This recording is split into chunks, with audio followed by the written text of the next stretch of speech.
Vijayawada university మంచి భవిష్యత్తు కోసం తెలుగు విద్యార్థులు ఇష్టపడే యూనివర్సిటీ. కాల్ 9059052378 9059052379.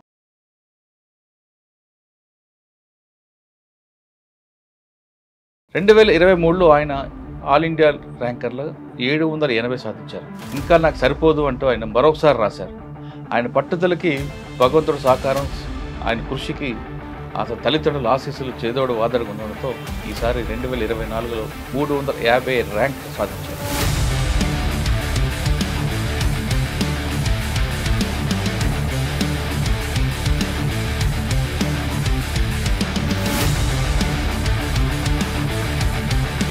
ఇంకా సరిపోదా శనివారం సినిమా లాగా ఇంకా సరిపోలేదు మీకు, ఇంకా పట్టుదల ఇంకా కసిగా చేసి మొత్తం ఈ జర్నీ అంతా ఎలా సాగింది? జర్నీ నేను బేసిక్గా సివిల్ సర్వీసెస్ ప్రిపరేషన్ అనేటువంటిది ముందు నేను ఫస్ట్ అయితే ఎంబీబీఎస్ చేసి డాక్టర్ అయ్యి తర్వాత మంచి సర్జన్ అవ్వాలనుకునేది. ప్రిపేర్ అవుతున్నా మా నాన్నగారు మధ్యలో కాలం చెల్లటం, సో కానిస్టేబుల్కి జాయిన్ అవ్వటం అని ఆయన అయిష్టంగానే మీకు అమ్మ నాయన ఇద్దరు లేరు, నేను ఒక్కదాన్నే, సో అనుకోని అనివార్య సంఘటనలు కొన్ని జరిగింది. సో దాన్ని ఛాలెంజింగ్గా తీసుకొని వచ్చేయటం జరిగింది. ఫస్ట్ ఏంటంటే మనిషి ప్రతి 2 ఆస్పెక్ట్ మనం టచ్ చేయకూడదండి. రైట్ ఫ్రమ్ చిన్న వర్క్ చేసే డైలీ వేజ్ లేబర్ దగ్గర నుంచి కూడా దేశాన్ని పరిపాలించే ప్రధానమంత్రి వరకు అయినా అన్ని ప్రొఫెషన్స్ ఈక్వల్లీ నోబుల్ అండి. సో ఎందుకంటే హర్ట్ చేయకూడదు. ఒకటి ఆత్మాభిమానం, సెల్ఫ్ రెస్పెక్ట్, రెండోది ఈగో. అవతల మనిషి ఈగోను మనం హర్ట్ చేయకూడదు. సో ఈ 2 ఆస్పెక్ట్ని నన్ను అక్కడ హర్ట్ చేసినట్టుగా అనిపించింది. సో ఫస్ట్ అటెంప్ట్ మీరు 780 అది రాగానే మీరు ఎక్కడైతే అవమానించబడ్డారో ఆ ఆఫీసర్ ఏమన్నారు? సో ఫ్రాంక్లీ నేనైతే ఆఫీసర్ని అప్రోచ్ అవ్వలేదండి. ఒకటి. రెండోది గతంలో మనం ఎప్పుడు కూడా గతించినటువంటి పేజీలు వాటిని మళ్ళీ తిప్పడానికి మనం వెళ్ళకూడదు నా ఉద్దేశం. 350 ర్యాంక్ రాగానే మీరు ఎంత ఎక్స్పెక్ట్ చేశారు యాక్చువల్గా? సో ఫ్రాంక్ అయితే సార్ ఈసారి నేను నిష్కామకర్మ చేశాను. అసలు తక్కువ ప్రిపరేషన్ అనేటువంటిది, కానీ that is in right direction. ఆ రైట్ డైరెక్షన్లో జరగడం వల్ల. Welcome to I dream. కృషి ఉంటే మనుషులు ఋషులు అవుతారు, మహాపురుషులు అవుతారు అంటూ ఓ సినీ పాటని నిజం చేశారు ఓ కుర్రాడు. ఆయన తన డిపార్ట్మెంట్లో పనిచేస్తున్నప్పుడు ఒక ఆఫీసర్ చేసిన అవమానానికి పట్టుదలగా సివిల్స్ రాయాలి అని ఒక పట్టుదలతో ముందుకొచ్చారు. ఆయన సంకల్ప బలం ఎంత స్థాయికి వచ్చిందంటే 2023లో ఆయన ఆల్ ఇండియా ర్యాంకర్లో 780 సాధించారు. కానీ ఇంకా నాకు సరిపోదు అంటూ ఆయన మరొకసారి రాశారు. ఆయన పట్టుదలకి భగవంతుడు సహకారం, ఆయన కృషికి అతని తల్లిదండ్రుల ఆశీస్సులు చేదోడు వాదడుగా ఉండడంతో ఈసారి 2024లో 350 ర్యాంక్ సాధించారు. ఆయనే ఉదయ్ కృష్ణారెడ్డి, ప్రస్తుతం ఏఆర్లో 350 సాధించిన వ్యక్తి. ఆయనే ఈ వారం మన గెస్ట్. ఒక వ్యక్తికి ఖచ్చితంగా పట్టుదలంటే ఏ స్థాయికి వెళ్ళొచ్చు, ఒక ఛాలెంజ్ విసిరితే సినిమాలో కాదు బయట కూడా నిజం చేసి చూపించవచ్చు అనే దానికి రోల్ మోడల్ ఉదయ్ కృష్ణారెడ్డి గారు. అన్నిటికీ 750 సాధించడం తర్వాత 350 సాధించడానికి ఆ గట్స్ ఎలాగ వచ్చాయి, ఈసారి ఖచ్చితంగా సాధించవచ్చు అని ఆ పట్టుదలకి వచ్చిందన్న విషయాన్ని ఆయన తెలుసుకున్నాం. సార్ నమస్తే అండి. నమస్కారం. ముందుగా మీకు congrats. Thank you sir. Thank you very much sir. డిపార్ట్మెంట్లో ఒక సీఏ చేసిన అవమానానికి పట్టుదలగా ఖచ్చితంగా రావాలరా అనుకుని వచ్చారు. ఎలాంటి కృషి లేకపోయినా, అంటే ఎలాంటి బ్యాక్గ్రౌండ్ లేకపోయినా, గ్రామీణ ప్రాంతంలో పుట్టి తెలుగులో చదువుకొని వచ్చిన మీరు 780 ర్యాంక్ సాధించారు. ఇంకా సరిపోదా శనివారం సినిమా లాగా ఇంకా సరిపోలేదు మీకు, ఇంకా పట్టుదల ఇంకా కసిగా చేసి అంటే ఐపీఎస్ సాధించాలి, ఐపీఎస్కి 780 ర్యాంకు సూట్ కాదు అనుకొని మరొకసారి రాశారు. ఈసారి 350 ర్యాంక్స్ అంటే ఖచ్చితంగా ఐపీఎస్ సాధిస్తారు. అంటే ఆ ధైర్యం ఎలాగొచ్చింది? ఫస్ట్ టైమే పెద్ద ధైర్యం సాహసం చేశారు. ఉద్యోగం రాజీనామా చేసి గవర్నమెంట్ ఉద్యోగాన్ని అది కూడా బయటకు వచ్చి ఎలాంటి సపోర్ట్ లేకపోయినా 780 రావడం, మళ్ళీ అది కూడా సరిపోతుందని మరొకసారి 350 రాయడం, 350 సాధించడం. మొత్తం ఈ జర్నీ అంతా ఎలా సాగింది? మీకు ఎలాంటి బ్యాక్గ్రౌండ్ లేదు, ఒక పొలిటిక్స్ సపోర్ట్ లేదు, బ్యూరోక్రాట్ సపోర్ట్ లేదు, కేవలం మీ కృషి. ఆ జర్నీ ఎలా చెప్పండి ఒకసారి. సార్ ఈ జర్నీ నేను బేసిక్గా సివిల్ సర్వీసెస్ ప్రిపరేషన్ అనేటువంటిది ముందు నేను ఫస్ట్ అయితే ఎంబీబీఎస్ చేసి డాక్టర్ అయ్యి తర్వాత మంచి సర్జన్ అవ్వాలనుకునేది. సో ఫ్యామిలీ కండిషన్స్ అకామిడేట్ చేయలేదు. సో తర్వాత నేను సివిల్స్ చదువుదాం అని చెప్పే ఉద్దేశంతో ప్రిపేర్ అవుతున్నా. మా నాన్నగారు మధ్యలో కాలం చెల్లటం, సో కానిస్టేబుల్కి జాయిన్ అవ్వటం అని ఆయన అయిష్టంగానే, నాకు ఇష్టం లేదు. సో మా నాయనమ్మ గారు ఉండి, నీకు అమ్మ నాయన ఇద్దరు లేరు, నేను ఒక్కదాన్నే, సో ముసలామని నేను ఎంతకాలం చేసేది, సో అందుకని జాయిన్ అవ్వమని చెప్పారు. సో ఆ జాయిన్ అవటం ఏమైందంటే, నేను 19 ఇయర్స్కి నాకు కానిస్టేబుల్ జాబ్ రావడం జరిగింది. నేనేమనుకున్నాను, సివిల్స్కి ఇంకా టైం ఉంది, సో 2 ఇయర్స్ నేను ప్రిపేర్ అవుతాను అనుకున్నాను. బట్ ఏంటంటే police department high demanding job, time and energy అంతా. సో ఆ 2 ఇయర్స్లో ఎగ్జిట్ అవుదాం అనుకునేది కాస్త 6 ఇయర్స్ అయిపోయింది. సో నా ప్రైమ్ టైం అంతా అక్కడే ఇది అవటం అయింది. యా, అయితే ఈ క్రమంలో మనం ప్రిపేర్ అవుతున్న క్రమంలో అనుకోకుండా ఇప్పుడు రకరకాలైనటువంటి వ్యక్తుల్ని కలుస్తుంటాం, రకరకాలైనటువంటి మెంటాలిటీస్ ఉన్నటువంటి వ్యక్తులతోటి మనం వర్క్ చేయాల్సి ఉంటుంది. సో అనుకోని అనివార్య సంఘటనలు కొన్ని జరిగి, సో ఇన్సిడెంట్ వల్ల నేను ట్రిగ్గర్ అయ్యి, సో దాన్ని ఛాలెంజింగ్గా తీసుకొని వచ్చేయటం జరిగింది. సో ఆ ట్రిగ్గర్ అయ్యే విషయం అంటే మీకు అందరికీ తెలిసిందే అండి, లాస్ట్ టైం కూడా మీకు చేయటం జరిగింది. సో ఫస్ట్ ఏంటంటే మనిషి ప్రతి 2 ఆస్పెక్ట్ని మనం టచ్ చేయకూడదండి. 2 ఆస్పెక్ట్స్ని, అది మీరు ఏ మనిషి అయినా, రైట్ ఫ్రమ్ చిన్న వర్క్ చేసే డైలీ వేజ్ లేబర్ దగ్గర నుంచి కూడా దేశాన్ని పరిపాలించే ప్రధానమంత్రి వరకు అయినా అన్ని ప్రొఫెషన్స్ ఈక్వల్లీ నోబుల్ అండి. సో ఎందుకంటే సిస్టంలో ఎవరు ఎక్కడ ఫంక్షనింగ్ ఆగిపోయినా కానీ అంతా సిస్టమ్ అనేటువంటి ప్యారలైజ్ అవుతుంది. సో 2 ఆస్పెక్ట్ మనం టచ్ చేయకూడదు, అంటే హర్ట్ చేయకూడదు. టచ్ చేయటం అనేకంటే కూడా, ఒకటి ఆత్మాభిమానం, సెల్ఫ్ రెస్పెక్ట్, రెండోది ఈగో, అవతల మనిషి ఈగోని మనం హర్ట్ చేయకూడదు. సో ఈ 2 ఆస్పెక్ట్ని నన్ను అక్కడ హర్ట్ చేసినట్టుగా అనిపించింది. సో దెన్ అట్లా మనకి ఆత్మాభిమానం మన ఆత్మగౌరవం అనేటువంటి నిలబడినప్పుడు, అండ్ మన ఈగోని హర్ట్ చేసినప్పుడు, సో ఎవరికి కూడా ఆ సిచ్యువేషన్లో కానీ ఆ వాతావరణంలో పనిచేయాలనిపించదు. సో సిమిలర్ థింగ్, నేను దాన్ని ఎగ్జిట్ అయిపోవడానికి, అదే రోజు రిజైన్ చేసి రావడానికి అదే కారణం. సో అలా చేసి వచ్చాను. సో అప్పుడు నాకు నా దగ్గర రిసోర్స్ లేవు, అండ్ స్కిల్ సెట్ కూడా దానికి డిమాండ్కి తగినంత విధంగా లేదు. ఎందుకంటే ఫస్ట్ అటెంప్ట్లో ఇంటర్వ్యూకి వెళ్ళాను, బట్ ఆ ఎగ్జామ్ని క్లియర్ చేయలేకపోయా.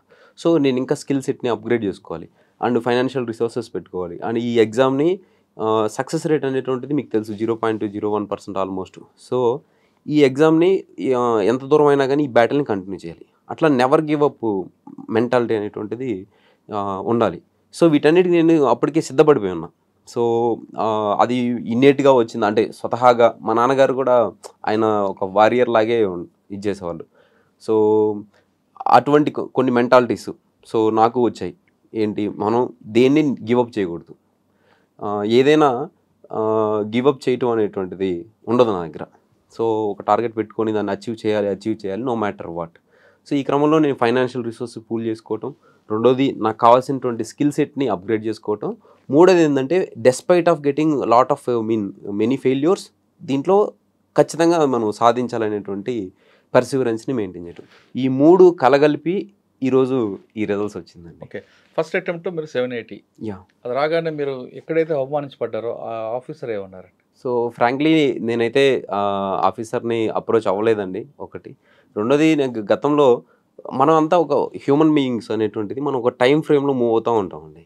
సో అంటే time is the 4th dimension. So ఈ టైం ఫ్రేమ్లో ఏంటంటే మనం ఎప్పుడు కూడా గతించినటువంటి పేజీలు వాటి నుంచి మళ్ళీ తిప్పడానికి మనం వెళ్ళకూడదు నా ఉద్దేశంలో.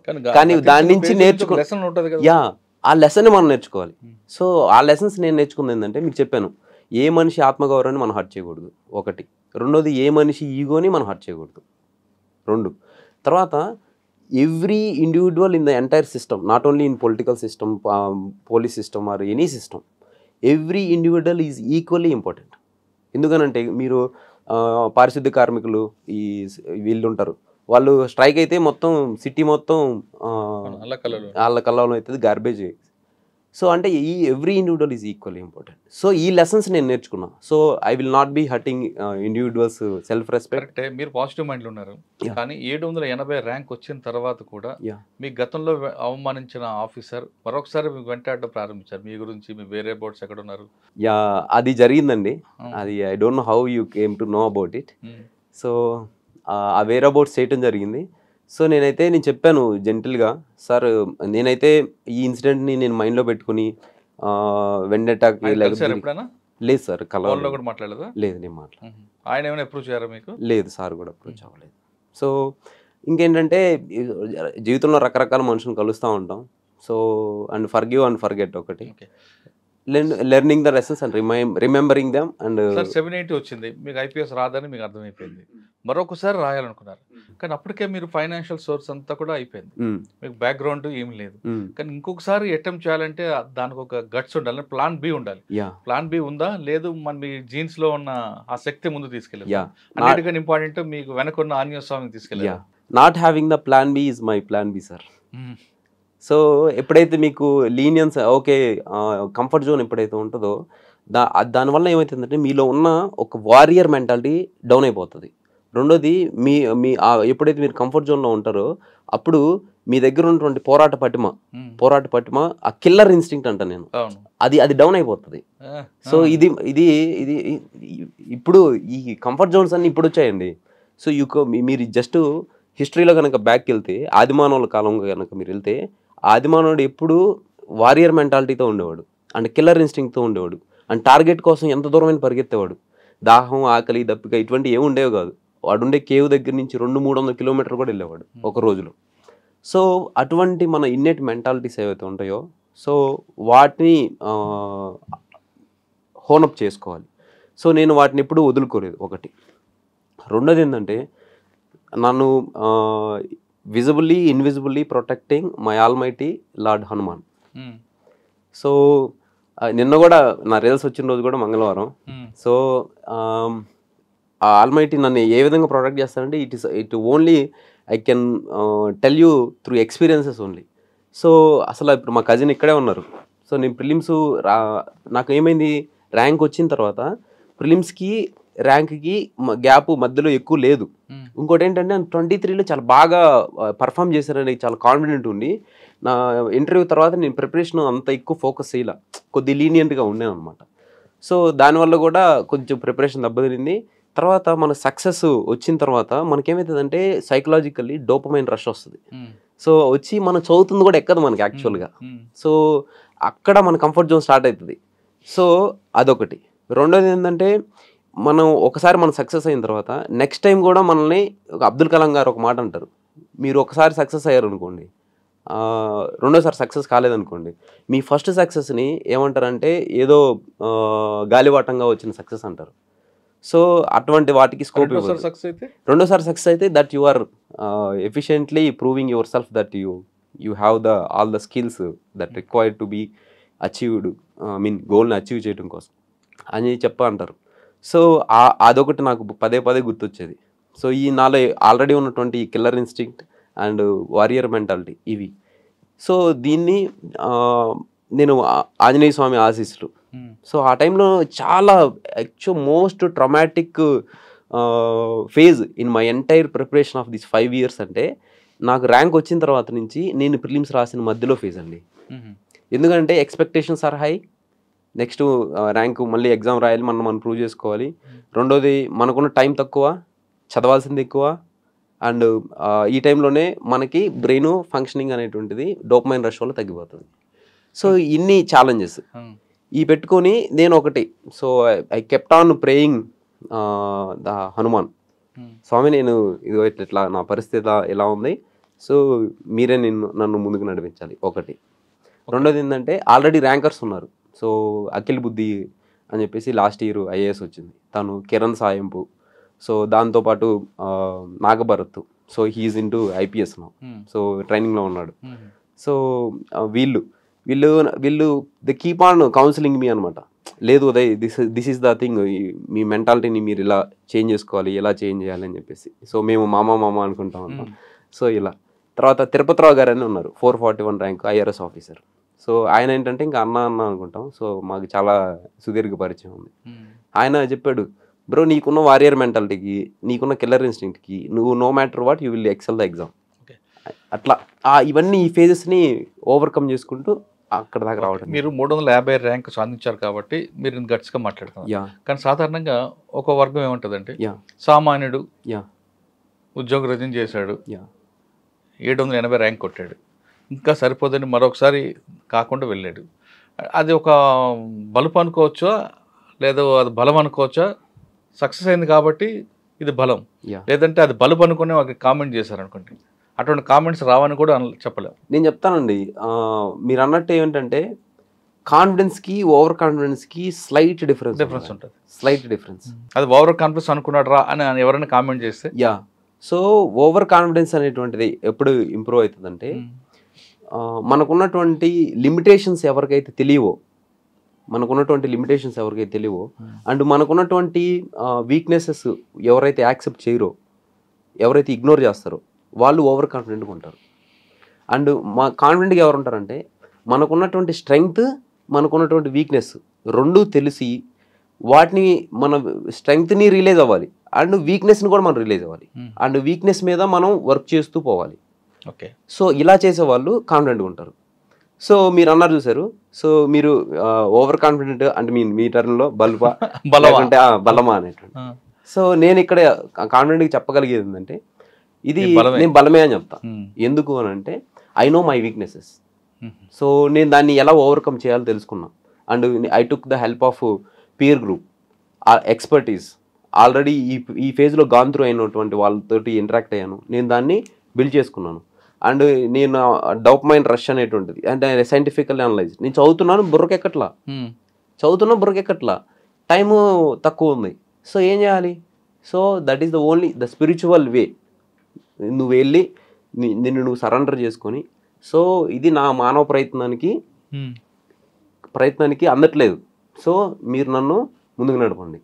సో ఆ విధంగా నా సైకాలజీని, నా స్ట్రెంగ్త్స్ని, వీక్నెసెస్ని, నాకున్నటువంటి టార్గెట్ని, రిసోర్సెస్ని ఎఫిషియెంట్గా యూజ్ చేశాను. సో ఈ సైంటిఫిక్ వేలో నేను చేశాను కాబట్టి అంత కాన్ఫిడెంట్గా మాట్లాడగలుగుతున్నా. సో ఇది బలమే అని చెప్తాను. Okay sir. 780 తర్వాత మరొకసారి అటెంప్ట్ చేసినప్పుడు ఫస్ట్ ఉన్న ఆప్షన్ తీసుకున్నారా, మళ్ళీ ఆప్షన్ మార్చారా? ఇప్పుడు అదే ప్రిపరేషన్, అదే ఆప్షన్ కంటిన్యూ చేశానండి. Political science and international relations నా ఫస్ట్ అటెంప్ట్ నుంచి అదే ఆప్షనల్ ఉంది.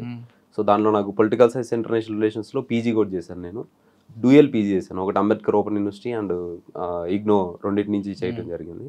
సో అదే ఆప్షన్ని ఇప్పటికి కంటిన్యూ. అంటే మొత్తం మన ట్రైనింగ్ పీరియడ్ కావచ్చు కానీ ప్రిపరేషన్ కానీ అదే సేమ్ మొత్తం సేమ్ అండి. అదే కానీ లాస్ట్ టైం కంటే ఈ ఇయర్ స్ట్రాటజీస్ చేంజ్ చేశానండి. ఈ ఇయర్ స్ట్రాటజీస్ చేంజ్ చేయడంలో ఏమీ నాకు హెల్ప్ అయిందని అంటే అప్పుడు దాకా గతంలో ఉన్నటువంటి నాకు మెంటర్స్ ఎవరైతే వాళ్ళు అవుట్డేటెడ్ అయిపోయారు అనిపించింది. సో వాళ్ళు ఏంటంటే they are not in tune with the exam.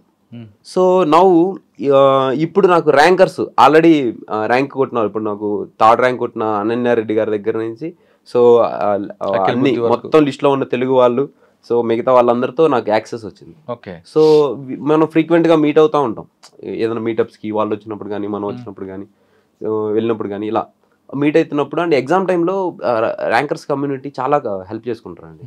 So నేను స్పెసిఫికల్గా ఈ ఒక కోర్సు జాయిన్ అవ్వాలా వద్దా, లేకపోతే దీన్ని ఎలా అప్రోచ్ అవ్వాలి, సో ఇటువంటివన్నీ ర్యాంకర్స్ నుంచే నేను కొన్ని క్లూస్ అండ్ సజెషన్స్ తీసుకోవడం జరిగింది, టిప్స్ తీసుకున్నాను. సో అట్లా పీర్ గ్రూప్ ఎవరైతే ర్యాంకర్స్ ఉంటారో వాళ్ళు దే ఆర్ ద వన్ కదా, so they are in the tune with the exam.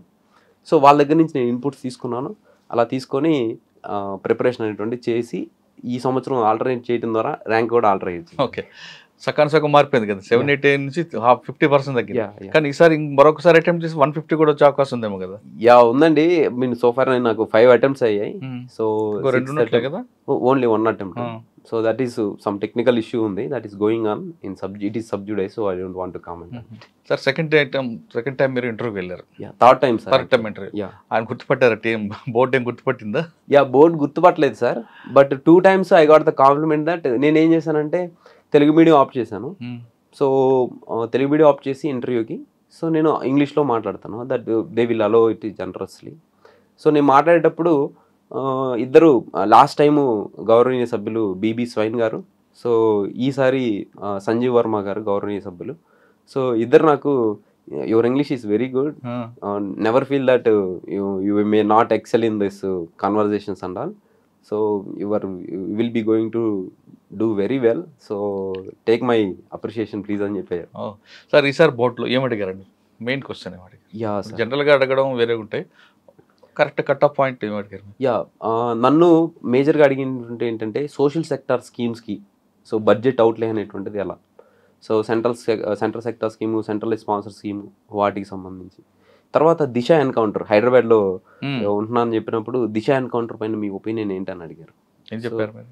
నేను చెప్పాను ఇప్పుడు ఎవరైనా క్రైమ్ చేస్తే దానికి ఖచ్చితంగా పనిష్మెంట్ అనేటువంటిది ఉండాలి. బట్ ఎలా ఎన్కౌంటర్ చేయడం పనిష్మెంట్ అంటే ఎన్కౌంటర్ చేయడం ఫైనల్ పనిష్మెంట్? సార్ నేను అట్లా అంటలేదు.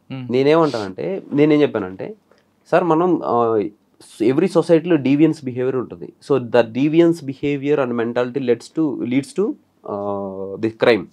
సో దాన్ని కూడా మనం procedure established by law, the constitutionally guaranteed ways are there and statutory guaranteed ways are there to be followed.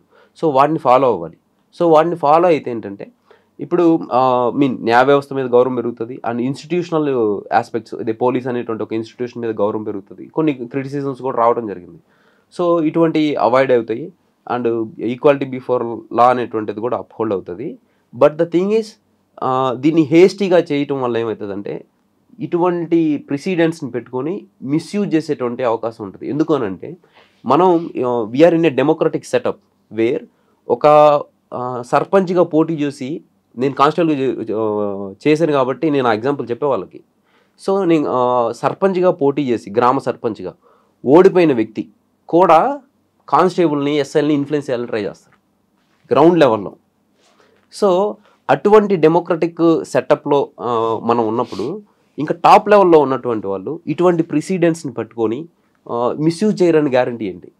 So వాళ్ళు నెక్సస్ అవ్వచ్చు, లేకపోతే ప్రెజర్ అవ్వచ్చు, కోయర్షన్ అవ్వచ్చు, ఇటువంటివి చేసి so if somebody wants to eliminate their opponent ఇటువంటి మీన్స్ని use చేస్తారేమో. సో అటువంటి అన్హెల్దీ పొలిటికల్ ఎన్వైరన్మెంట్లో కంట్రీ కొన్ని ఆస్పెక్ట్లో ఉంది కాబట్టి it is better always to follow the legal procedures. So procedure established by law దాన్ని ఫాలో అవ్వాలి సార్. సో అవుతుంది, కొంచెం లేట్ అయితే అవుతుంది. బట్ ఇటువంటి vast democratic country and diverse country and heterogeneous social and demographic profile ఉన్నటువంటి కంట్రీలో ఇది ఫాలో అవటం నెససరీ సార్ అని చెప్పారు. వాళ్ళు ఏమన్నారంటే so they are satisfied. Okay, మనం దిశ ఎన్కౌంటర్కి వస్తాం. మీ ఒపీనియన్ చెప్పారు, యా కానీ పోలీస్ ఒపీనియన్ పబ్లిక్ ఒపీనియన్ రెండు ఉంటాయండి. యా మన డెమోక్రటిక్ కంట్రీ కాబట్టి మంది ఎక్కువగా ప్రొసీజర్ పనిష్మెంట్ మాత్రమే ఉంటుంది. ఫైనల్ పనిష్మెంట్, ఫైనల్ జడ్జిమెంట్ అని చాలా రేర్ కేసులు ఉంటాయి. ఇప్పుడు దిశ ఎన్కౌంటర్లోనే తీసుకుంటే ఆయన అరెస్ట్ చేస్తారు, కోర్టు పంపిస్తారు, ఛార్జ్ షీట్ వేస్తారు, వాళ్ళ ట్రయల్ నడుస్తుంది, ఇదంతా ప్రొసీజర్ వాళ్ళు జైల్లో తీసుకొస్తారు, ములాఖాతులు ఉంటాయి, వాళ్ళు అన్నీ జరిగేసరికి కనీసం ఒక 5 to 6 years పడుతుంది. అప్పటికి ఆ జనరేషన్ మర్చిపోతుంది, ఇంకో జనరేషన్ ఎంటర్ అవుతుంటుంది. మనకి బుక్లోనే కనిపిస్తుంది దిశ ఎన్కౌంటర్, ఒక అమ్మాయిని రేప్ చేశారు దారుణం, కానీ జడ్జిమెంట్ కనిపించదు. దాంతో వాడికి ఒక ధైర్యం వస్తుంది కొత్తగా వచ్చిన జనరేషన్, ఓకే మన కంట్రీలో ఏం చేసినా మేనేజబుల్ చేయొచ్చు అన్నది. దానివల్ల వాడు కూడా క్రిమినల్ అయ్యే అవకాశం కనిపిస్తుంది. అందుకు పోలీసు ఒక వర్గం ఏమంటారంటే ఈ జడ్జిమెంట్ ప్రొలాంగ్ అవుతుంది కాబట్టి మన ప్రొసీజర్ పనిష్మెంట్ ఉంటుంది కాబట్టి ఈ విధంగా చేయడం బెటర్ అని ఒక వర్గం ఒపీనియన్. మీరు చెప్పింది డెమోక్రసీలో అది కరెక్ట్ కాదు, కానీ ఇక్కడ సిస్టమ్ మంది చాలా స్లో ఉంది కాబట్టి అది ఇంప్లిమెంట్ అవుతుంటాయి. సార్ అట్లా మనం కనుక అటువంటి ఇన్స్టంటేనియస్ జస్టిస్ మెథడ్స్ కనుక మనం వెళ్ళామనుకోండి సార్, అది ఇప్పుడు ఇన్స్టంటేనియస్గా సర్వ్ చేయటం అనేటువంటిది బాగుంటుంది, హీరోయిక్గా ఉంటుంది. బట్ ఏంటంటే లాంగ్ రన్లో societal confidence on the public ఇన్స్టిట్యూషన్స్ని ఒక అమ్మాయిని తీసుకెళ్లి దారుణంగా రేప్ చేసి హత్య చేస్తే మీరు ఎప్పుడో 10 సంవత్సరాల తర్వాత జడ్జిమెంట్ ఇస్తే ఈలోగా ఏం మెసేజ్ పంపిస్తారు సొసైటీకి? దీంట్లో 10 సంవత్సరాలు అనేటువంటిది మీరు చెప్పినట్టు ట్రయల్స్ జరగటము, వాటికి సంబంధించినటువంటి ఎవిడెన్స్ సబ్మిట్ చేయటము, అయితే కోర్టు ములాఖతులు, ఇటువంటి ఈ ప్రాసెస్ మనం ఇటువంటి కేసెస్ని ఇప్పుడు కొన్ని ఫాస్ట్ ట్రాక్ కోర్ట్స్ని ఎస్టాబ్లిష్ చేశారు. సో ఇప్పుడు మనకి కంక్లూజివ్ ఎవిడెన్స్ అనేటువంటి దొరికినప్పుడు within 21 days we can proceed. Conclusory evident అంటే సో ఖచ్చితంగా మనిషి చేశారు. కరెక్ట్, మీరు ఎంత చెప్పినా సరే అట్లీస్ట్ 1.5 years అవుతుంది అట్లీస్ట్. సార్ కానీ పబ్లిక్ ఇప్పుడు ఎలా ఉన్నారంటే ఇన్స్టెంట్ జస్టిస్ అడుగుతున్నారు. సార్ ఇన్స్టెంట్ జస్టిస్ అనేటువంటిది it always harms the social. కానీ క్రైమ్ తగ్గించాలంటే అదే కావాలి కదా. క్రైమ్ తగ్గించాలి అంటే ఒకటి సార్, క్రైమ్ తగ్గించాలి అంటే పనిష్మెంట్ ని ఇన్స్టెంట్ గా సర్వ్ చేయటం అనేటువంటిది మెథడ్ కాదు. ఇన్స్టెంట్ కాకపోయినా దానికి టైం బాండ్ పెట్టాలి. ఒక రేప్ కేసు 45 days, ఒక మర్డర్ కేసు ఒక 90 days మెసేజ్ వెళ్తుంది. ఎలాగొస్తుందంటే ఒక కేసు అయింది, ఏదో హై ప్రొఫైల్ కేసు అయితే దానికి ఒక ఫాస్ట్ ట్రాక్ కోర్టు ఒక టైం బాండ్ పెడుతున్నారు.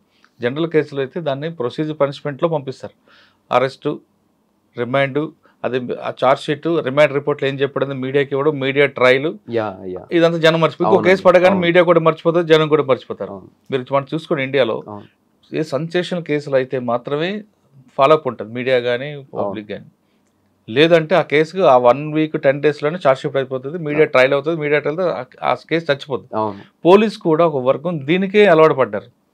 ఫైనల్ చార్జ్ షీట్ జడ్జిమెంట్ వరకు కాకుండా మీడియాకి ట్రయల్కి ఇచ్చేస్తే ఆ 2 రోజులు నడుస్తుంది, ఆ కుటుంబం కొంత సఫర్ అవుతుంది, ఎక్యూజ్డ్ అనేవాడు ఫ్యామిలీ సఫర్ అవుతుంది అనే దేనికి వాళ్ళు కూడా ఆ ఫ్రేమ్లోకి వచ్చారు. ఇటువంటి పరిస్థితుల్లో దిశ ఎన్కౌంటర్ అనేది వాంటెడా అన్వాంటెడా? సార్ నేనైతే వాంటెడ్ అన్వాంటెడ్ డిబేట్ కంటే కూడా, సో మనం మీరు అన్నారు చూసారు ఈ ప్రొసీజర్ అంతా టైం ఫ్రేమ్ ఉండాలి, ఇటువంటివి ఉన్నాయి, దీని ఎఫిషియన్సీని పెంచుకోవాలి సార్. మనకి జ్యుడిషియల్ సిస్టమ్ స్ట్రాంగ్ చేయాలి అంటే పెట్టాలి. ఒకటి మనం ఏంటంటే ఇన్స్టిట్యూషనల్ ఆస్పెక్ట్ ఒకటి, అండ్ ఇన్ఫ్రాస్ట్రక్చరల్ ఆస్పెక్ట్ ఒకటి, and functional aspect, and administrative other personal management aspect. వీటన్నిటిని మనం స్ట్రీమ్ లైన్ చేసుకుంటూ రావాలి. ఇన్ షార్ట్ టర్మ్లో ఇమీడియట్గా చేయాల్సినటువంటి ఆస్పెక్ట్స్ ఏవైతే ఉంటాయో వాటిని అడ్రస్ చేయడం, మీరు అన్నట్టు కొన్ని కేసెస్ ఏవైతే ఉంటాయో వీటికి టైం ఫ్రేమ్ని పెట్టుకోవడం.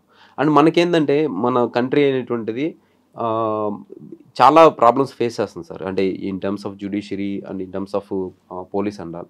ఇప్పుడు పర్సే మీరు చూడండి, మనకి ఆప్టిమంగా ఒక 1 lakh పాపులేషన్కి ఆల్మోస్ట్ 222 ఉండాలి, ఆప్టిమంగా ఉండాలి.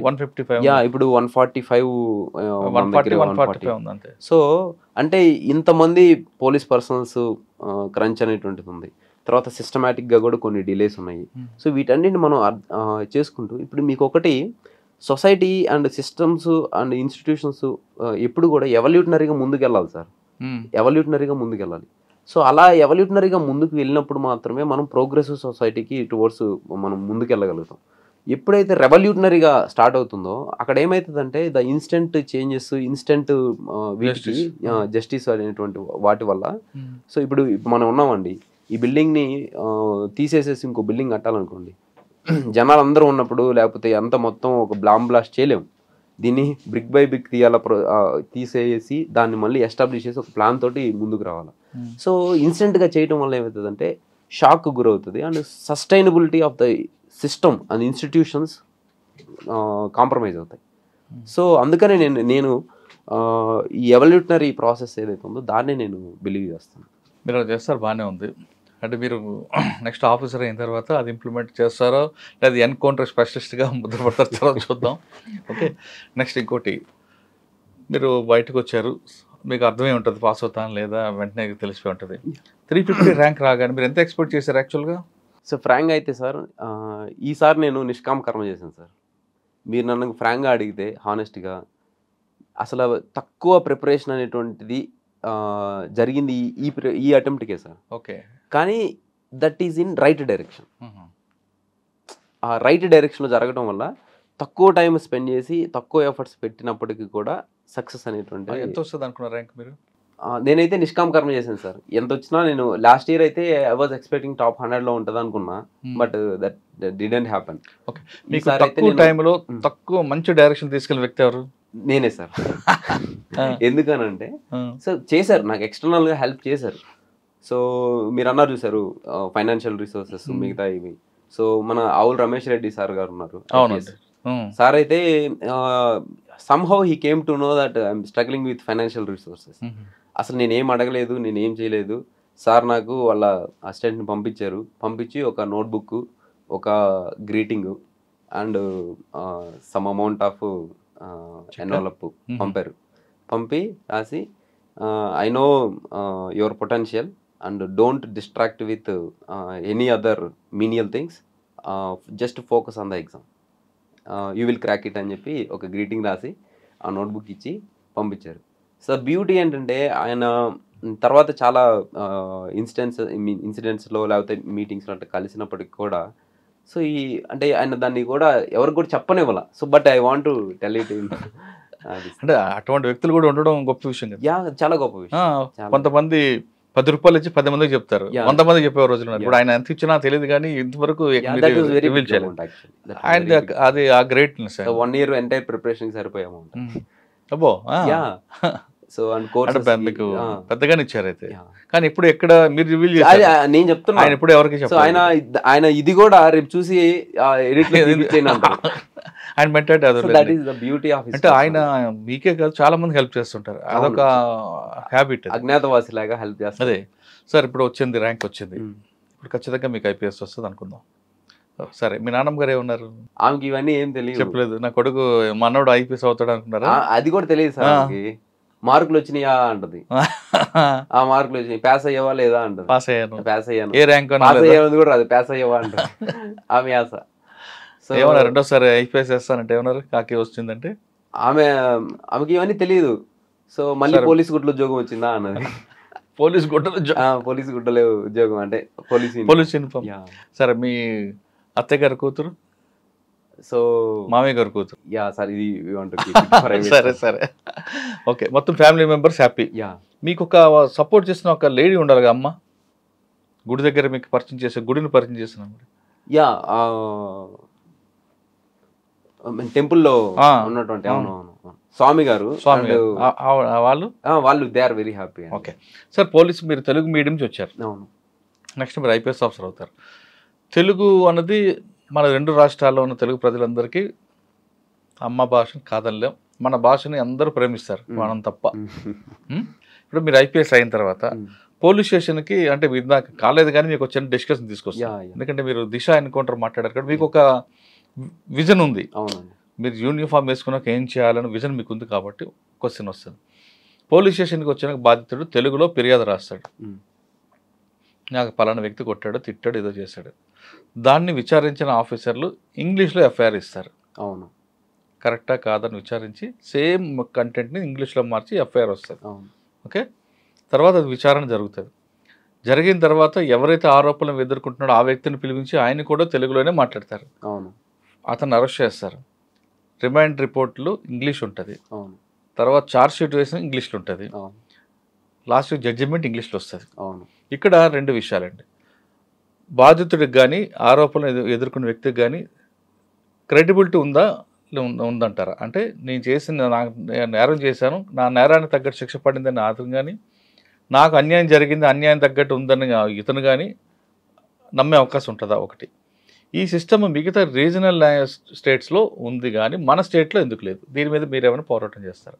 అంటే మీకు సదరన్ స్టేట్లో తమిళనాడు, కర్ణాటక, కేరళ కానీ అన్నిట్లో తెలుగులోని ఎఫ్ఐఆర్, వాళ్ళ లాంగ్వేజ్లోని ఎఫ్ఐఆర్ ఉంటుంది, వాళ్ళ లాంగ్వేజ్లోని ఛార్జ్ షీట్ ఉంటుంది, వాళ్ళ లాంగ్వేజ్లోనే జడ్జిమెంట్స్, కానీ మన తెలుగులోనే లేదు.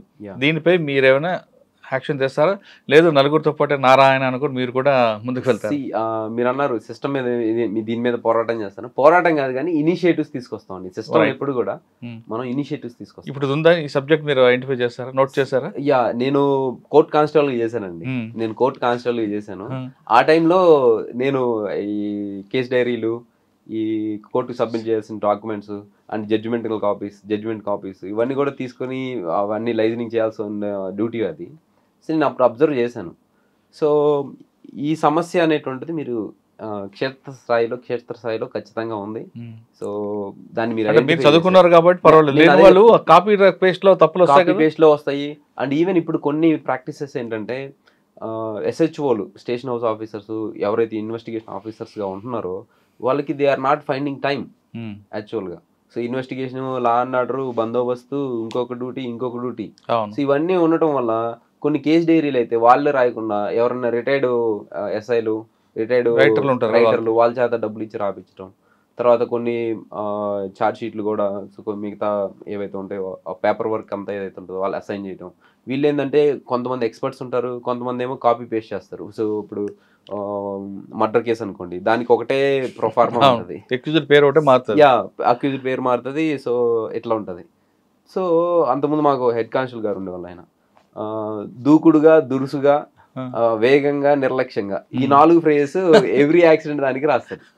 అన్నిటికీ డ్రంక్ అండ్ డ్రైవ్ కి అదే, అన్నిటికీ అదే. సో సార్ ఇట్లా అంటే ఇదంతే అబ్బాయి, పోలీసులో నువ్వు చేయాల్సిన ఉద్యోగం ఏంటంటే ముందోడు చూసి వెనకోడు కాపీ కొట్టేటివే. సో ఇది నేను ఫేస్ చేశాను గుడ్లూరులో చేసేటప్పుడు. సో ఈ ఆస్పెక్ట్స్ మీరు చెప్పింది జెన్యున్గా ఉందండి. సో దాన్ని ఏంటంటే ఇట్ ఈస్ సిస్టమిక్ లెవెల్లో డెసిషన్ మేకింగ్ తీసుకోవటం ఒకటి. రెండోది ఏంటంటే యూనిట్ లెవెల్లో ఇనిషియేటివ్స్.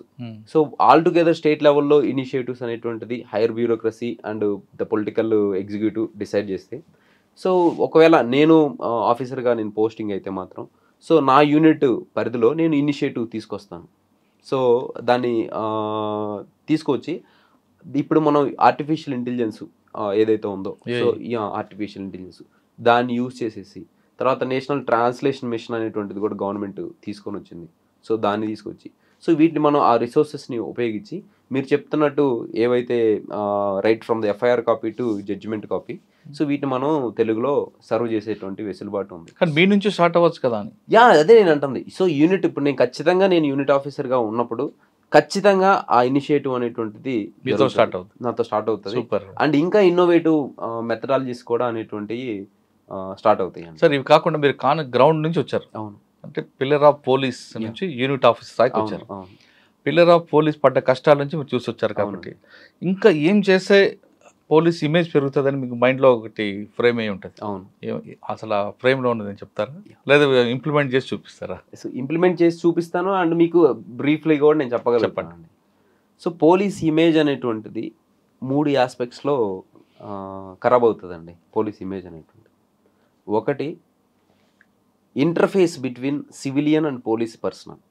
ఎప్పుడైతే కానిస్టేబుల్ కావచ్చు, లేకపోతే సబ్ ఇన్స్పెక్టర్ కావచ్చు, హెడ్ కానిస్టేబుల్ కావచ్చు, వీళ్ళు ఇంటర్ఫేస్ అయ్యేటప్పుడు రూడ్ బిహేవియర్ కావచ్చు, లేకపోతే బాధితుడు ఎవడైతే ఉంటాడో వాళ్ళని సరిగా ఆలకించలేకపోవడం, పట్టించుకోలేకపోవడం కావచ్చు, ఇక్కడ ఒక ఇంటర్ఫేస్.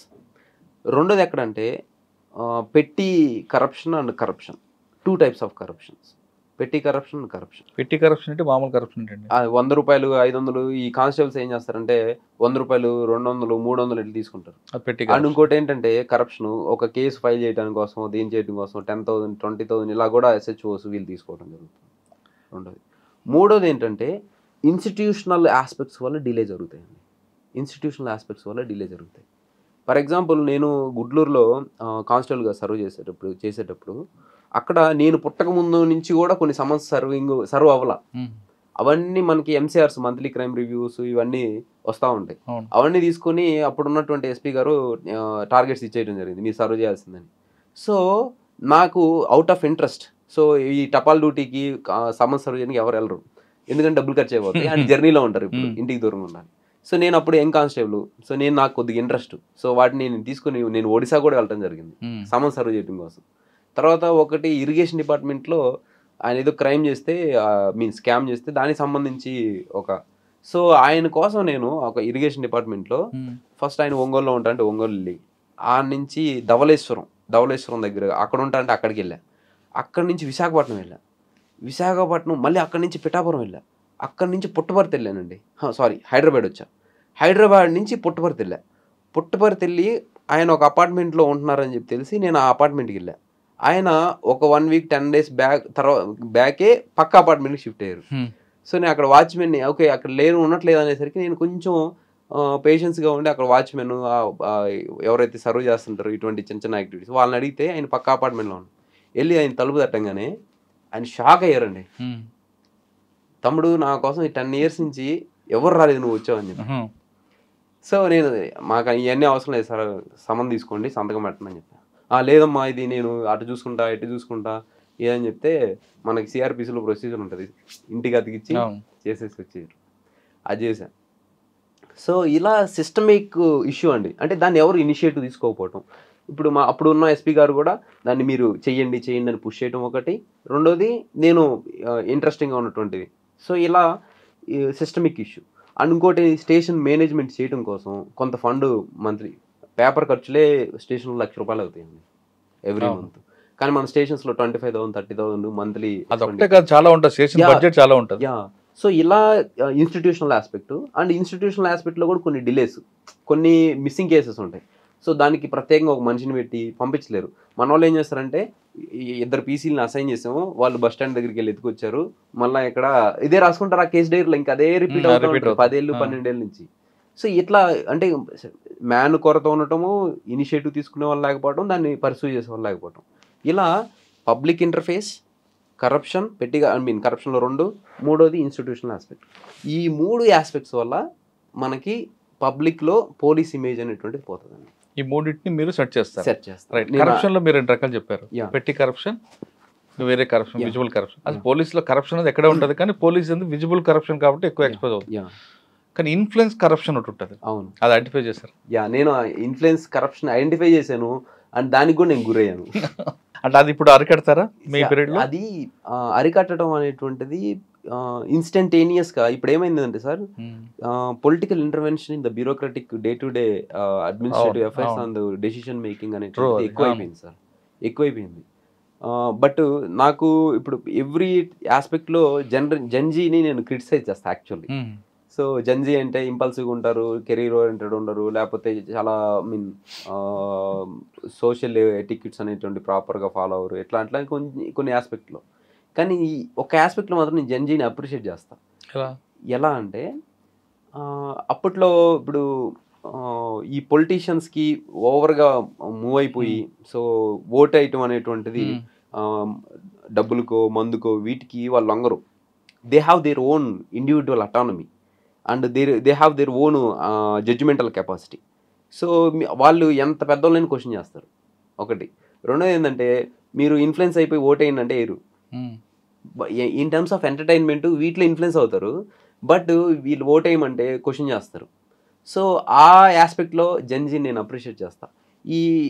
మీరు అన్నట్టు ఇన్ఫ్లుయెన్షియల్ కరప్షన్ ఏదైతే ఉందో దాని రూట్ కాజ్ ఏంటంటే, పొలిటీషియన్స్ ఎవరైతే ఎక్కువ కరప్షన్ చేసి రావటం జరుగుతుందో వాళ్ళు ఏంటంటే they want to have the strong hold on the system and ground లెవెల్లో ఉన్నటువంటి రిసోర్స్ ఎక్స్ప్లాయిట్ చేయడం, వాళ్ళు చేసే కరప్షన్ని అడ్డం లేకుండా చూసుకోవడం, ఇటువంటి ఆస్పెక్ట్స్ కోసం.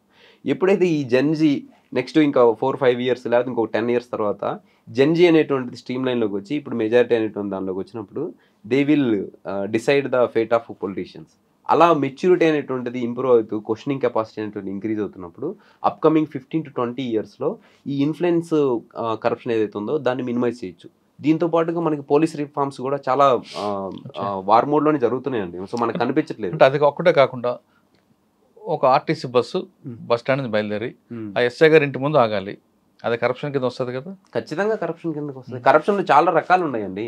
సో మీరు అన్నట్టు ఇన్ఫ్లుయెన్షియల్ కరప్షన్, పెట్టి corruption and coercive corruption. So we had one question coercive corruption దానికి సంబంధించి. సో అండ్ ఇలా patronage, nexus, political nexus, so collaborative corruption, ఇలా అన్నింటిలో ఉందండి కరప్షన్. కానీ పోలీసులో ఎందుకంటే విజిబుల్ కరప్షన్ కాబట్టి పోలీస్ వస్తుంది. అందరూ వన్ సైడ్ ఒకటి విక్టిమ్ ఉంటాడు, ఒకటి బెనిఫిట్ ఉంటాడు. విజిబుల్ కంటే కూడా పోలీస్ వాళ్ళకి డిస్క్రిషన్ అండ్ డెసిషన్ మేకింగ్ అనేటువంటిది వాళ్ళ దగ్గర ఎక్కువ ఉంటుంది సార్. అదేనండి, ఇక్కడ పోలీసులో ఇప్పుడు మిగతా డిపార్ట్మెంట్ లో తీసుకోండి, 1+1 ఇద్దరు బెనిఫిషియరీ ఉంటారు. ఇక్కడ ఒక లూజర్ ఉంటాడు, ఒకటి బెనిఫిషియరీ ఉంటాడు, కాబట్టి వాడు ఎక్కువ ఎక్స్పోజ్ చేస్తాడు. సరే, మీ డిపార్ట్మెంట్ మీకు మంచి అవగాహన ఉంది కాబట్టి అవన్నీ షార్ట్ అవుట్ తీసుకొస్తారు. ఫైనల్గా చెప్పండి, డిపార్ట్మెంట్ ఫస్ట్ మీకు తెలంగాణ కానీ మీరు అనుకున్న క్యాడర్ వచ్చింది అనుకోండి, యూనిఫామ్ వేసుకున్న తర్వాత ఒక్కసారి ఆయన ఫోన్ చేస్తారా? అసలు అది నా కన్సిడరేషన్ లేదు సార్. కానీ ఆయన మీకు మంచి చేశాడు అనుకుంటా. నేనేమనుకుంటా అంటే, మీరు మంచి ఉద్దేశంతో నన్ను ట్రిగ్గర్ చేశారు అనుకోండి, మీరు నన్ను అంటే ఆయన ఏ ఉద్దేశం అవును కానీ మీకైతే బెనిఫిట్ జరిగింది. ఓకే అండి, దైవం మనుష్య రూపేనా అని నేను ఫీల్ అవుతా. ఏదో ఒక మనిషి రూపంలో వచ్చి దైవం నన్ను అటుగా ఇటుగా డైరెక్షన్ ఇస్తా. ఒక్కొక్కసారి భగవంతుడు కూడా మనకి చెడు చూపించి తర్వాత చెడు ద్వారా మనకు మంచి చేసే శ్రీకృష్ణ భగవానుడు ఉన్నారు. సో ఆయన కూడా ఒక చోట ఇప్పుడు చెప్పాల్సిన మాట చెప్తారు, ఇంకొక చోట ఆపాల్సిన యుద్ధాన్ని ఆపుతారు, ఇంకొక చోట జరపాల్సిన దౌత్యాన్ని జరిపిస్తారు. సో ఇలా దైవం మానుష్య రూపేణ అనేది స్ట్రాంగ్లీ బిలీవ్ అండి. సో ప్రతి మనిషిలో దైవం ఉంటుంది. కానీ ఆయన ఏ ఉద్దేశంతో మీ ట్రిగ్గర్ నొక్కినా మీకు మాత్రం మంచి బెనిఫిట్ అయింది. సో అంటే మీరు అవుట్ రైట్ గా రిజల్ట్ ఓరియంటెడ్ తీసుకుంటే మాత్రం నాకు బెనిఫిట్ అయింది. లేదంటే మామూలుగా ఉండేవారు కదా, ఇంకా కానిస్టేబుల్ మామూలుగా అయితే ఉండేవాని కాదు. బట్ ద థింగ్ ఈస్ ఇంకొంచెం డిలే అయ్యేదేమో. డిలే అయ్యేది కానీ ఇంత ఫైర్ రాదు కదా మీకు. ఫైర్ అనేటువంటిది నాకు ముందు నుంచి ఉందండి, బట్ అవునవును కరెక్ట్. రైట్ అండి. ఫైనల్ క్వశ్చన్, మీరు ఇందాక చెప్పారు ఫస్ట్ లో ఒక మనిషికి నాకులో జీన్స్ నుంచి వచ్చింది, ఒక ఫైర్ ఉంది, అవన్నీ ఉన్నాయి కాబట్టి నేను స్థాయికి వచ్చాను. కానీ ఇప్పుడు కొంతమంది కుర్రాళ్ళు ఏదో సాధించాం, లెగిచామా, తిన్నామా, పడుకున్నామా, ఈ సర్కిల్లో తిరుగుతున్నారు. ఏదో ఉద్యోగం వచ్చిందని అదే లాస్ట్, ఇంకా మనకి ఇంకా అవసరం లేదని. కానీ మీలాగా దీనికన్నా సాధించాలి అనే పట్టుదల లేదు. అంటే మీరు ఎందుకు చెప్పారు ఒక మాట, ఫస్ట్లో మా సక్సెస్ ఏమంటే అది గాలివాటంకి వచ్చింది అబ్దుల్ కలాం గారిది, సెకండ్ వచ్చిందంటే నీ కష్టం అని. Yeah. అలా భావించే వాళ్ళు లేని కాలంలో మీరు సక్సెస్ అయ్యారు, హ్యాట్స్ ఆఫ్. ఇప్పుడున్న జనరేషన్కి, ఈ టైప్ ఆఫ్ మూడ్లో ఉన్న జనరేషన్కి మీరు ఇచ్చే మెసేజ్ ఏంటంటే? సార్ ఇప్పుడున్నటువంటి జనరేషన్కి ఎవరైతే అప్కమింగ్ జనరేషన్స్కి కానీ ఎవరికైనా నేను ఇచ్చే మెసేజ్ ఏంటంటే, డెడ్ ఫిష్ ఏదైతే ఉంటుందో, చనిపోయిన చేప ప్రవాహంలో కొట్టుకుపోతూ ఉంటుంది, ఒక రకం. రెండోది ఏంటంటే, ఈ ప్రవాహానికి ఎదురెత్తు సముద్రంలో ఉండాలనుకుంటే సముద్రంలో, నదిలో ఉండాలనుకుంటే నదిలో వెళ్తుంటాయి సో చేపలు. సో మీరు ఎప్పుడైతే ఆ కెపాసిటీ, సో మీరు ఎటువంటి లైఫ్ లీడ్ చేయాలి అనుకుంటే మీకు ఆ కెపాసిటీ అండ్ స్కిల్, స్ట్రెంగ్త్ అనేటువంటిది ఉండాలి. అది మీరు అచీవ్ చేసిన మరుక్షణాన మీరు మీ లైఫ్ కానీ ప్రోగ్రెసివ్గా ఉంటుంది, అండ్ దేశానికి కూడా ప్రోగ్రెసివ్గా ఉంటుంది. అయితే దీంట్లో మీరు అన్నట్టు ఇటువంటి అప్కమింగ్ జనరేషన్స్, దీంట్లో 20 to 30 ఏజ్ ఏదైతే ఉందో sir, 20 to 30 age, I mean again emphasising, this is very volatile age sir, and it is very constructive and deciding age as well. అవును, ఈ ఏజ్ దీంట్లో మీకు మొబైల్ కావచ్చు, ఫ్రెండ్స్ కావచ్చు, పీర్ గ్రూప్ కావచ్చు, లేకుంటే ఎంటర్టైన్మెంట్ ఇది కావచ్చు, గేమ్స్, వీడియో గేమ్స్ ఇవి కావచ్చు. సో ఇటువంటి లాట్ ఆఫ్ డిస్ట్రాక్షన్స్ ఉంటాయి. అట్ ద సేమ్ టైం ఈ టైంలోనే మీరు మీ కెరీర్ని కన్స్ట్రక్ట్ చేసుకోవాల్సి ఉంటుంది. మీ రెస్ట్ ఆఫ్ ద లైఫ్ అనేటువంటిది, మీ rest of the future generations life అనేటువంటిది మీరు ఇప్పుడు చేసే వర్క్ మీద డిపెండ్ అయి ఉంటుంది. సో ఈ ఏజ్లో కనుక మీరు ఆ డిస్ట్రాక్షన్స్కి లొంగిపోయారు అనుకోండి, ఖచ్చితంగా కొలాప్స్ అవుతుంది. రెండోది ఏంటంటే, మీరు ఒకవేళ డిస్ట్రాక్షన్స్కి లొంగపోయినా మీలో కొన్ని ఇన్సెక్యూరిటీస్ ఉంటాయి. ఇన్సెక్యూరిటీస్ అంటే ఏంటి? అరే నాకు ఇంగ్లీష్ రాదు, లేకుంటే మా తల్లిదండ్రులు సపోర్ట్ చేయలేదు, లేకుంటే నా దగ్గర నేర్చుకోవడానికి కంప్యూటర్ లేదు కోడింగ్కి, లేకుంటే నేను ఇన్వెస్ట్ చేసే కెపాసిటీ నా దగ్గర లేదు, నా దగ్గర ఐడియాస్ ఉన్నాయి, సో నేను సాధించగలుగుతానా లేదా, ఇటువంటి ఈ ఇన్సెక్యూరిటీస్ని ఎక్కువ కానివ్వకూడదు, డౌన్ చేసుకోవాలి. రెండోది, ఈ డిస్ట్రాక్షన్స్కి మనం డిస్ట్రాక్ట్ అవ్వకూడదు. ఈ రెండు ఆస్పెక్ట్స్ని మీరు అడ్రస్ చేసుకుంటూ మీరు ఒక ఐడియా తీసుకోండి, ఒక గోల్ తీసుకోండి, ఐడియా కానీ గోల్ కానీ ఏదైనా, బీఇట్ సివిల్ సర్వీసెస్, పాలిటిక్స్, లేకుంటే క్రియేటివ్, ఏవనీ ఫీల్డ్. సో ఈ డిస్ట్రాక్షన్స్కి లోను కాకుండా, ఈ ఇన్సెక్యూరిటీస్ ఎక్కువ కాకుండా మీరు కనుక డిసిప్లైన్డ్గా, డెడికేటెడ్గా వర్క్ కనుక చేస్తే, so no force in this entire universe, దైవం కూడా ఆపదు మిమ్మల్ని. మీరు ఒక సత్కార్యంతో కనుక ముందుకెళ్తుంటే దైవం కూడా ఆపాలనుకుంటే ఆపదు. సో అంత ట్రెమండస్ ఫోర్స్ మీకు, మీరు యూనివర్స్లో గెయిన్ చేయగలుగుతారు అండ్ అచీవ్ చేయగలుగుతారు. సో ఇది నా మెసేజ్ సార్. 20 సంవత్సరాల నుంచి 30 సంవత్సరాల మధ్య యువత అంతా కూడా మీరు కళలు కనండి, మీరు ఏమి సాధించాలనుకున్న ఊహించుకోండి, కానీ ఆ కళ నిజం చేయాలంటే అంకిత భావంతో చేయండి, నిబద్ధతగా పనిచేయండి. ఖచ్చితంగా మీకు దేవుడు కూడా ఆపలేడు, మీ కళ నిజమవుతుంది అంటున్నారు ఉదయకృష్ణారెడ్డి గారు. అంతేగాని కళల కన్నాం అది దేవుడి మీద వదిలిపెట్టి గాల్లో దీపంలా చేస్తే మాత్రం దేవుడు కాదు కదా, ఎవరూ సహకరించారు మీకు అని ఆయన చెప్తున్నారు. ఆయన నచ్చింది ఏంటంటే, కింద స్థాయి వచ్చిన వ్యక్తి సివిల్ సాధించవచ్చా అనే వర్గాలకి నోరు మూయించేలా చేశాడు ఆయన. అవమానం జరిగింది, అది ఆయన మంచిగానే జరిగింది కాబట్టి ఒకసారి ఒక ర్యాంక్ వచ్చిన తర్వాత అక్కడితో ఆగిపోకుండా ఇంకా మంచి ర్యాంక్ రావాలి అనే పట్టుదలతో ముందుకు వెళ్ళి అనుకున్న లక్ష్యాన్ని సాధించిన ది బెస్ట్ యూత్ ఆయన. ఖచ్చితంగా ఉదయకృష్ణారెడ్డి గారి లాగా స్టోరీస్ చూడండి. అందరూ ఆయనలాగా కాకపోయినా కొంచెమైనా మీరు ప్రయత్నిస్తే ఖచ్చితంగా మీరు అందరూ కూడా మీ తల్లిదండ్రులు మెచ్చేలా, దేశం గర్వపడేలా యువత ఉంటుంది అనేది ఉదయకృష్ణారెడ్డి స్టోరీలో తెలుస్తుంది. ఇది ఉదయకృష్ణారెడ్డి గారితో ఎక్స్క్లూజివ్ ఇంటర్వ్యూ. వచ్చే వారం మరొక ఇష్టం మళ్ళీ కలుద్దాం. అంతవరకు నమస్తే, థ్యాంక్ యూ అండి, thank you very much, thank you అండి, ఆల్ ది బెస్ట్ అండి. మీరు ఇప్పుడు మీకు ఒక పోలీస్ డిపార్ట్మెంట్ మీద కింద సాధించి అవగాహన ఉంది కాబట్టి మీరు మంచి సక్సెస్ తీసుకురండి. కానీ దయచేసి వాళ్ళని మీరు ఇందాక అన్నారు, ఒక మనిషికి 2 విషయాలు ఎప్పుడూ మనం ట్రిగర్ చేయకూడదు. ఆ 2 కూడా ఆ స్థాయికి వచ్చాక మీరు మర్చిపోకపోతే మీరు డెఫినెట్గా మీకు అవుట్ స్టాండింగ్ ఆఫీసర్ కానీ బయటకు వస్తారు. ఖచ్చితంగా. ఓకే, ఖచ్చితంగా. రైట్. Thank you.